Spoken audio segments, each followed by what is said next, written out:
यह कैसे मुमकिन है?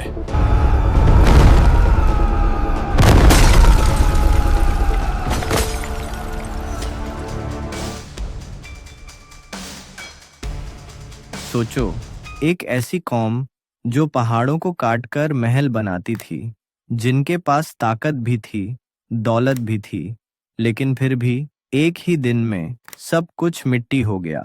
आखिर क्या हुआ? कौन सी गलती थी जिसने उन्हें तबाह कर दिया? ये कहानी है कौम समूद की, जो अरब के इलाके अल हिज्र में रहती थी। अल्लाह ने उन्हें बहुत ताकत दी थी। वे पहाड़ों को काटकर खूबसूरत घर बनाते थे। कुरान में आता है, और तुम पहाड़ों को तराश कर घर बनाते हो। लेकिन इतनी तरक्की के बाद भी वे लोग शिर्क में पड़ गए, मूर्तियों की पूजा करने लगे और अल्लाह को भूल गए। हमसे ज्यादा ताकतवर कौन है? फिर अल्लाह ने उनकी राह दिखाने के लिए हजरत सालेह अलैहिस्सलाम को भेजा। उन्होंने कहा, ऐ मेरी कौम, अल्लाह की इबादत करो, उसके सिवा कोई माबूद नहीं। लेकिन लोगों ने इनकार कर दिया। वे बोले, अगर तुम सच्चे हो तो कोई मुआजिजा दिखाओ। और फिर अल्लाह के हुक्म से एक पहाड़ से एक जिंदा ऊंटनी निकली।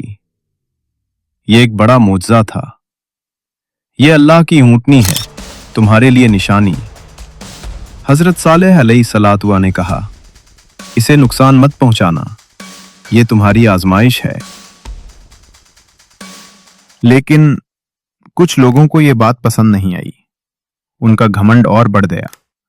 उन्होंने कहा, इस ऊंटनी को खत्म कर देते हैं। और फिर उन्होंने उस ऊंटनी को मार दिया।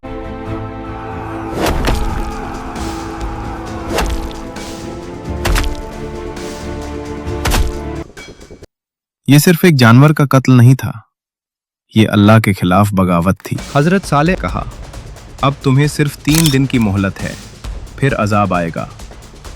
लेकिन वे हंस रहे थे। उन्हें लगता था कुछ नहीं होगा। फिर वो दिन आ गया। आसमान से एक खौफनाक आवाज आई, जमीन जोर से हिल गई और एक ही पल में सब कुछ खत्म हो गया। वह ताकतवर कौम मिट्टी बन गई। उनके घर, उनकी शान, सब खत्म हो गया। सिर्फ हजरत सालेह और ईमान वाले लोग बच गए।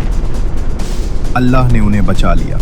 आज भी उनके खंडर मौजूद हैं, जो हमें याद दिलाते हैं, जब इंसान घमंड करता है और अल्लाह की बात नहीं मानता, तो उसका अंजाम तबाही होता है।